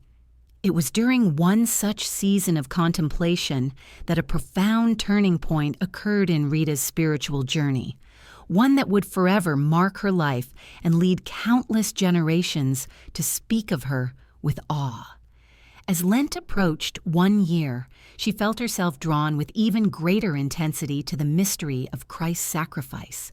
The sisters observed her spending long hours in prayer, her face reflecting a mixture of sorrow and joy that only deep communion with Christ can produce. She meditated on His willingness to embrace death, His acceptance of the crown of thorns, His silent endurance of suffering for the redemption of all souls. Each day she begged Him to allow her to share in His pain, not out of a desire for martyrdom, but out of love, pure and ardent, longing to be united with Him more completely. One evening, after a sermon preached with extraordinary fervor about the Passion of Christ, Rita returned to the chapel to pray alone. The crucifix glowed faintly in the candlelight, the carved features of the Savior illuminated by the soft, flickering flames. As she knelt, she felt an overwhelming sense of closeness, as though Christ Himself were inviting her deeper into His suffering. Tears flowed freely as she offered herself entirely to Him, whispering, "Lord, let me share in one drop of your passion, if it be your will that I may love you more and help others know your mercy." It was then that something extraordinary happened, something so mysterious, so intimate, that words can only gesture toward the truth of it. As she prayed, her eyes fixed upon the crown of thorns on Christ's head, she felt a sudden sharp pain on her own forehead. It pierced her with such intensity that she gasped and bowed her head, clasping her hands tightly together. The pain was unlike anything she had ever known. Not the pain of illness or injury, but a pain that carried with it a deep, penetrating light, as though it came from beyond this world. She touched her forehead and felt warmth, then moisture. When she lowered her hand and looked at her fingers, she saw blood. A thorn, invisible yet unmistakably real, had lodged itself beneath her skin, creating a wound that mirrored, in the smallest of ways, the wounds borne by her crucified Lord. This was the miraculous wound of the thorn, an imprint of Christ's own suffering placed upon her as a sign of spiritual union, as a seal of the love she had offered so freely. When word of her wound spread through the convent, the sisters were filled with a mixture of awe, fear, and reverence. Some approached her with trembling hands, uncertain of how to respond to a wound so clearly not of earthly origin. Others wept as they beheld the humility with which she bore it. For the wound did not fade. It remained there, open and painful, year after year, a visible reminder of the depth of her communion with Christ. But the miracle brought challenges as well. The wound produced a persistent, unpleasant odor that troubled some of the sisters, making communal life difficult at times. Out of charity and obedience, Rita withdrew often to solitude, taking on yet another layer of sacrifice. Yet she never complained. She accepted even this burden as part of her vocation, seeing in it a way to protect her community while remaining faithful to God's mysterious gift. Her suffering increased, yet her joy deepened. The thorn caused constant pain, pain that pulsed through her head and sometimes radiated through her entire being. But this pain became for her a prayer, a constant reminder of Christ's presence. She united every breath, every ache, every tear with his passion, offering her suffering for sinners, for the church, for those in need of mercy. And in the silence of her cell, she felt his love transforming her suffering into grace for others. The sisters began to notice something extraordinary in her presence. Despite the wound, despite her pain, Rita radiated a serenity that defied explanation. Her eyes carried a tenderness that seemed to flow from a source beyond human understanding. When she prayed, those around her felt a quiet power, like the hush that precedes dawn. When she spoke, her words soothed even the most troubled hearts. When she suffered, her silence taught more than any sermon. Her wound remained with her for 15 years, an unceasing participation in the suffering of Christ.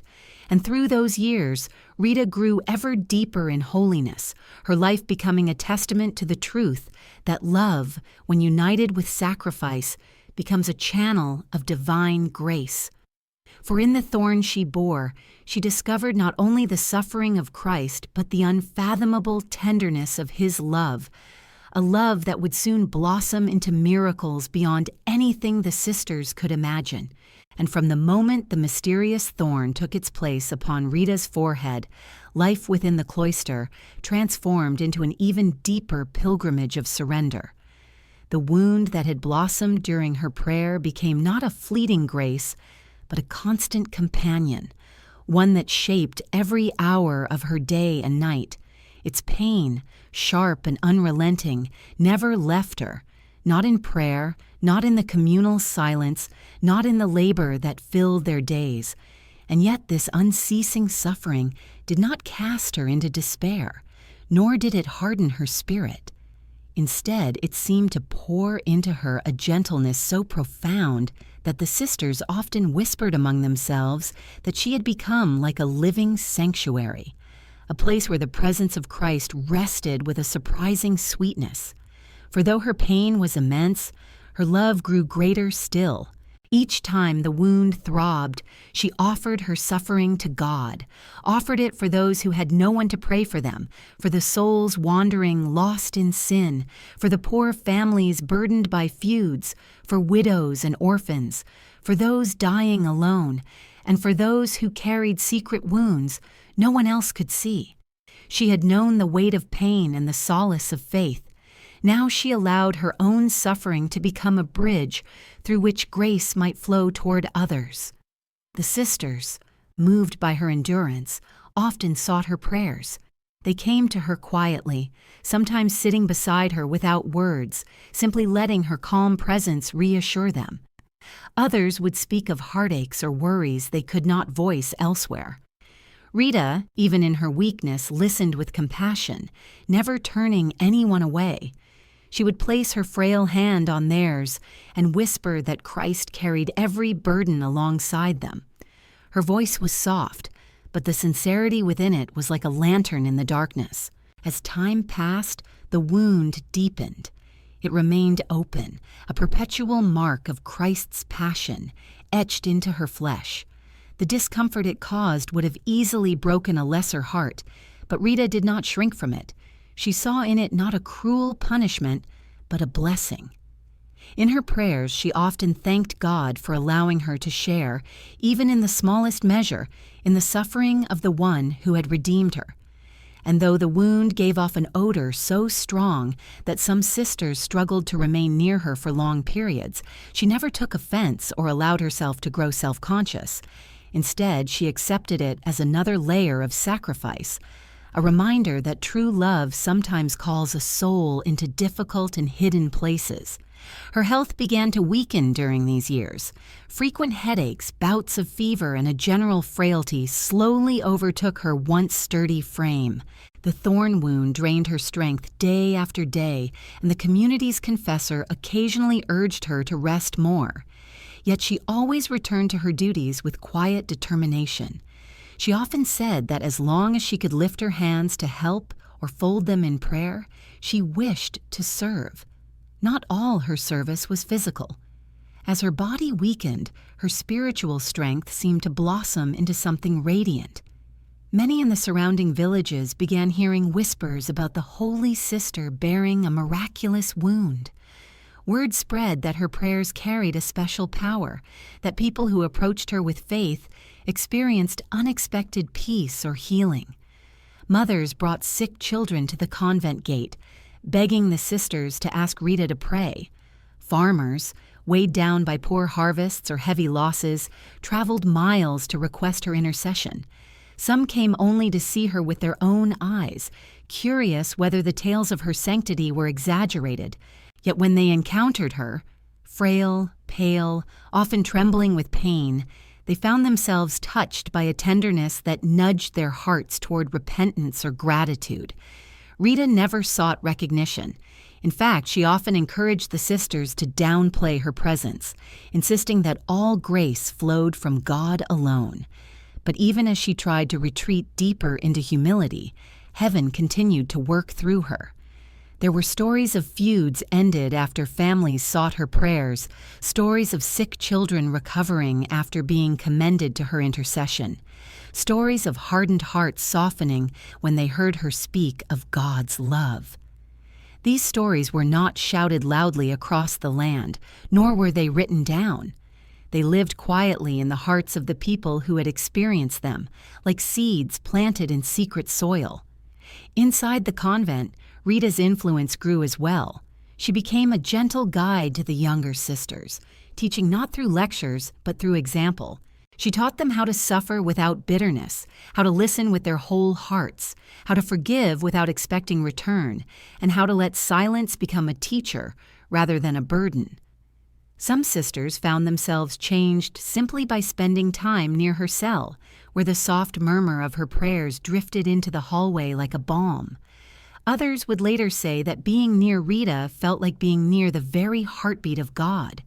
Her relationship with the crucified Christ grew ever deeper. She often meditated on his final hours, on the weight of the cross, on the wounds in his hands and feet. She saw in his suffering not despair but love poured out for every soul across time, and she longed, with a purity that startled even her, to share in that love more completely. The thorn on her forehead became, in her heart, not a source of torment but a reminder of divine intimacy, a reminder that God had drawn her into his own suffering for the sake of others. The sisters, watching her in awe, sometimes struggled to comprehend the mystery unfolding in their midst. They saw her weaken physically each year, her steps slowing, her breath shortening. They saw how pain sometimes made her body tremble. And yet they also saw her eyes, bright and tender, steady and unwavering in faith. They saw how peace radiated from her even when she seemed on the brink of collapse. Though her face grew pale and lined, it held a serenity that seemed almost otherworldly. In the final years of this period, Rita spent much of her time in her cell. The wound, along with the toll of age and illness, made it difficult for her to participate fully in the daily work of the convent. But she continued to pray for the sisters, for the people of her village, for all those who sought her intercession. Her small cell became a well of grace, a quiet room where heaven seemed to draw near, and though she often suffered in silence, she found joy in offering her pain for others, trusting that Christ transformed every sacrifice into a gift. It was during one of these moments of profound illness that a visiting sister, seeing Rita alone and trembling from the wound's agony, asked how she could endure such unending pain.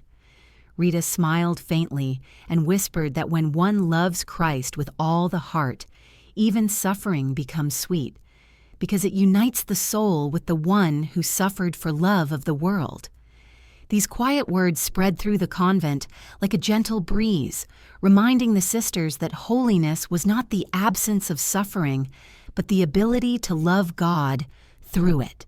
And thus, year after year, Rita's pain became a river of grace flowing through her life, shaping her into a vessel of compassion, humility, and peace. She did not yet know that the miracle of the thorn would one day give way to another miracle, even more tender and astonishing, a sign sent from heaven that would speak not of suffering, but of consolation.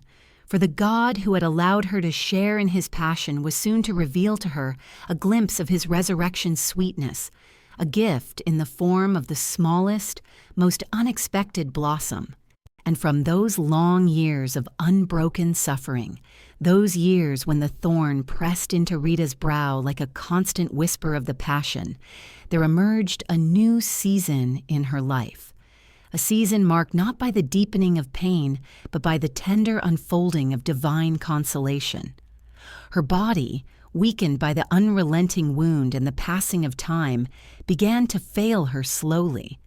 The sisters noticed how she struggled to rise from her bed, how her hands trembled as they rested upon the rosary worn smooth by decades of prayer, how her breath came shallow and fragile. Yet even as her strength faded, her spirit seemed to shine with an ever-growing light. It was as though the suffering she endured had hollowed out a sacred space within her, a space that now brimmed with a grace so soft, so gentle, that those who approached her cell felt as though they were stepping into the quiet glow of a divine presence. By this time, Rita could no longer perform most of the daily tasks of convent life. Her world had shrunk to the 4 simple walls of her cell, a wooden bed, a small window overlooking the courtyard, the flickering flame of a candle, and the crucifix that had been her companion since her entrance. Here, in this humble space, she lived her final years, years marked not by outward activity, but by interior intimacy with God. The sisters, moved by compassion, tended to her needs with tender devotion. They brought her meals, though she often ate only a few bites. They replaced the linens of her bed, gently adjusting her pillows, wiping her brow when fever rose. They carried news of the community to her, believing that even in her weakness, she remained a source of strength for them. And Rita, despite her frailty, continued to pray for each sister by name, lifting their intentions before God with the care of a mother who never forgot a child. It was during one of the harshest winters in Cascia that a moment of extraordinary grace unfolded, a moment so gentle and impossibly beautiful that it would echo across centuries, becoming one of the most beloved signs of her sanctity. Snow had fallen heavily that year. The hills, once green and alive with the hum of shepherds and villagers, lay buried beneath a thick blanket of cold. Trees stood bare, their branches brittle and dark against a sky of winter gray. The convent courtyard, usually alive with the faces of sisters tending the garden, lay silent beneath the stillness of ice. And within her little room, warmed only by a thin blanket and the breath of prayer, Rita's strength diminished with each passing day. One of the sisters who cared for her, a woman who loved Rita with a devotion shaped by years of witnessing her humility, visited her one afternoon and found her unusually alert, her eyes bright with a spark of longing. The sister, noticing this, asked Rita gently whether she needed anything. Rita, her voice thin and faint, whispered a request so simple, so delicate, that the sister at first believed she had misheard her. She asked for a rose from the garden of her family home in Roccaporena. A rose in the heart of winter, at a time when even the hardiest plants lay buried beneath frost. It was impossible. The sister, moved but sensible, nodded softly and told Rita she would try. Yet as she walked away from the room, her heart ached with the knowledge that such a thing could not be obtained. She wondered whether Rita, weakened by fever, had slipped into a dream of her childhood, imagining the garden that had once bloomed so brightly during gentler seasons. Still, out of love, she decided to visit Roccaporena, if only to bring back word that she had tried. The journey was difficult. Snow covered the narrow paths, and the cold bit at her face with a sharpness that turned every breath into a cloud of frost. When she reached the old family home, the garden lay dormant beneath a thick layer of ice. But something stirred within her, a quiet nudge, a whisper of faith, and instead of turning back immediately, she walked slowly toward the place where the roses had once grown. She knelt, brushed aside the snow, expecting nothing more than the hard soil of winter. And there, against all logic, all nature, and all expectation, she found it. A single rose, fresh and blooming, its petals soft and fragrant, as though it had grown not from the earth, but from the very breath of God. The sight of it made her eyes fill with tears. She reached out trembling fingers to touch it, scarcely believing what she saw. Its color glowed against the white snow like a small ember of spring hidden in winter's grasp. It was alive. It was real. And she knew, with certainty as clear as the cold air around her, that this was a gift sent from heaven for the dying sister whose heart had always trusted in God's tenderness. Carefully, reverently, she gathered the rose and tucked it into her cloak, shielding it from the wind. When she returned to the convent and entered Rita's cell, she found the frail woman resting, eyes half closed in prayer. The sister knelt beside her and placed the rose into her hands. Rita opened her eyes, and the moment she saw the bloom, her face softened with a warmth that seemed to lift her beyond the confines of her suffering. She brought the rose to her face, inhaling its fragrance with an expression of deep gratitude. To her, it was not merely a flower. It was a sign that God had not forgotten her, that his love reached even into the coldest seasons of life, that no pain was too heavy for his compassion to brighten. The other sisters, upon seeing the rose, were overcome with wonder. They knew the harshness of that winter. They knew the impossibility of such a flower blooming. And yet here it was, a delicate miracle placed gently into the hands of a woman who had given her entire life to God. The story spread quietly, whispered from one sister to another, from the convent walls into the surrounding villages. For the people of Cascia, it became a symbol of hope, a reminder that God's grace could blossom even in the coldest, bleakest seasons of human existence. In the weeks that followed, Rita's strength waned further.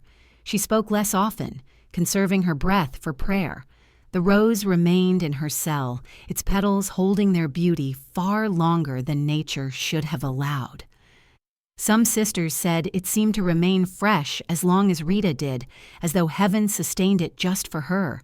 And whether or not that was true, the symbolism of the rose lingered in every heart that beheld it. For the rose had become, in its quiet miracle, a message that love can bloom even in the depths of suffering, that God brings consolation to those who trust Him, that mercy is never hindered by the coldness of the world.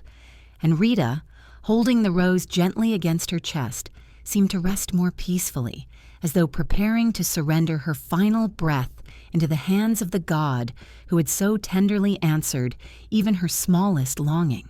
And from the gentle consolation of the winter rose, from that soft bloom pressed into her frail hands as if heaven had lowered itself into her little cell for a moment, Rita's final days began to unfold with a tenderness that even the sisters found difficult to describe. Though her body was failing, though every breath seemed a labor and every movement a slow surrender, her soul radiated a serenity that made those who entered her room lower their voices instinctively, as though stepping into a sacred space. The rose seemed almost to glow beside her on a small wooden table, its fragrance mingling with the faint scent of beeswax from the candle that flickered silently in the dim light. Outside, winter still clung to the hills, but inside her cell, a warmth lingered, not a physical warmth, but an interior one, as though the love she had carried all her life now filled the air around her with a gentle and steady presence. Rita no longer walked the convent halls. Her world had grown smaller, reduced to the bed of coarse linens where she rested, the tiny window through which thin shafts of light entered, and the crucifix she kept close, its holy image worn smooth by years of her touch. Yet her prayers did not weaken. If anything, they grew stronger, more luminous, as if the walls between earth and heaven were thinning around her. The sisters often found her murmuring words that floated like a whisper of litany, words offered not for herself but for others, the poor of the village, mothers grieving their children, fathers weighed down by work, widows carrying loneliness, those still trapped in the cycles of vengeance she had known too well. She prayed for the church, for the world, for souls in purgatory, for those who would one day call upon her name long after she had returned to God. Her mind remained clear, even as her body faltered.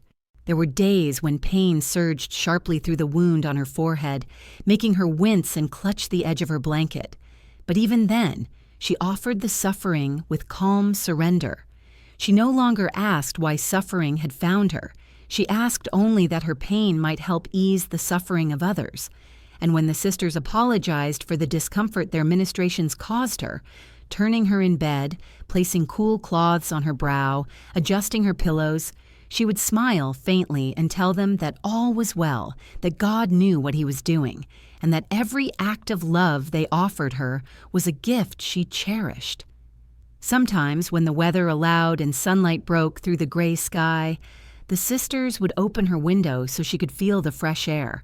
The breeze, carrying the scent of pine from the hills, would brush gently across her face. She would close her eyes, imagining the valley where she had grown as a child, the stream where she once played, the vineyard where she had laughed with friends. Those memories came to her, not with longing, but with gratitude. She had lived a life marked by trials and sorrow, yes, but also by grace.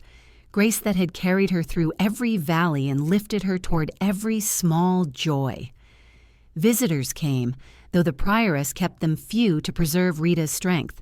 Some were sisters from within the convent, seeking her prayers one last time. Others were villagers who had heard whispers that Sister Rita was nearing her journey's end. They came not to ask for miracles, but to simply be in her presence for a moment, to thank her for the quiet ways she had touched their lives. She never turned anyone away. Even when she could no longer speak, she would raise her hand slightly in blessing, or let her gentle gaze fall upon them with a warmth that seemed to settle in their hearts like a soothing balm. One afternoon, a young novice entered her room, nervous and overwhelmed. She confessed that she struggled with obedience, that she found silence too heavy, that she feared she was not worthy of religious life. Rita, her voice barely a whisper, told her something she herself had learned only through great suffering, that holiness does not come from being perfect, but from being willing day after day to begin again. She told the novice that God works slowly, tenderly, shaping souls like a craftsman, shaping stone, and that she must not be afraid of her own weakness. These words, quiet and simple, sank deeply into the novice's heart, guiding her for the rest of her life. As the days passed, it became clear that Rita was nearing the threshold of eternity. She grew weaker with each sunrise, her breaths shallower, her hands colder, yet she remained peaceful. She often gazed at the crucifix with an expression so full of love that the sisters who witnessed it felt tears rise in their eyes. They knew she was preparing to leave them, preparing to enter a light far brighter than the candle glowing beside her. One evening, as dusk dimmed the sky outside her window, the sisters gathered quietly around her bed. The room seemed to hold its breath. Some recited the prayers for the dying, their voices trembling, while others sang soft hymns that floated upward like threads of hope. Rita's eyes were half closed, her face calm, the thorn wound faintly visible beneath the thin cloth placed upon her brow. She looked as though she were already halfway across a sacred bridge, one foot still on earth, the other nearly touching the shores of eternity. Suddenly she opened her eyes fully. A soft radiance flickered in them, a light not of this world. She looked around at the sisters gathered there, her gaze gentle, grateful. Then she lifted her eyes toward the crucifix, and a peaceful smile touched her lips. Though her voice was nearly gone, she uttered a final phrase, a whisper shaped by decades of faith. "My Jesus, I trust in you." Her breath slowed, her body relaxed, and then, like the softest candle flame blowing out in a gentle breeze, her spirit slipped from this world into the embrace of God. The room remained still for a long moment, as though the air itself had been sanctified by her passing. The sisters bowed their heads, many of them weeping softly, not only from sorrow but from a profound sense of grace. They felt, not in imagination, but in the depths of their souls, that they had been in the presence of a saint. Outside, the cold winter wind whispered across the hills. Snow glimmered faintly beneath the fading daylight, and within the convent a single rose, her rose, stood unwithering beside her bed, as though heaven wished to keep one final vigil. For Rita had completed her earthly journey, ascending gently to the God she had loved, with a heart shaped by suffering, forgiveness, and unwavering trust. And though her life had seemed quiet to the world, heaven now rejoiced in the arrival of a soul refined by grace. And from the stillness that followed her final breath, from that moment when the gentle flame of her earthly life passed into the radiance of eternity, something extraordinary began to unfold around the humble cell where Rita had lived, suffered, and prayed. The sisters remained gathered near her body, weeping softly, whispering prayers, tracing the sign of the cross upon her folded hands. They felt an immense quiet fill the room, not the quiet of sorrow alone, but the quiet of presence, as though an unseen light hovered around her, tender and warm. The air itself seemed different, touched by a peace deeper than words. The rose that had accompanied her through her last days remained fresh beside her bed, its fragrance subtly weaving through the simple cell like a message from heaven. Those who stood near her felt that something sacred had just occurred, something that would echo far beyond the convent stone walls. According to the customs of their community, the sisters prepared her body for burial with reverence. They washed her frail limbs carefully, noticing with awe that the wound from the thorn, which had bled and emitted a harsh odor for years, no longer emitted any scent at all. Instead, a soft, sweet fragrance seemed to rise from it, filling the small space with a delicate sweetness that none could explain. Some whispered that it was the perfume of heaven, the scent that sometimes accompanies the death of those who have lived in great holiness. Others, overwhelmed by the sight, simply knelt and prayed, moved by a sense that they were witnessing the first sign of her sanctity becoming visible to the world. Word of her passing traveled quickly beyond the convent. Villagers who had long sought her prayers began to gather near the gates, moved by a need to honor the woman who had helped heal so many wounds of body, heart, and soul. They spoke quietly among themselves of the times Rita had interceded for them, of the peace she had brought to feuding families, of the small miracles whispered through the region long before anyone dared to speak of them openly. Some came carrying rosaries, others brought candles, and still others simply came with their tears and gratitude. The prioress, seeing their devotion, arranged for the villagers to view her body one by one. When they entered the chapel where she rested, many felt a deep calm wash over them. They knelt beside her and touched her hand gently, as though she were still listening, still interceding, still lifting their burdens to God. As more people arrived, stories began to spread. Stories of healings attributed to Rita's prayers even after her death.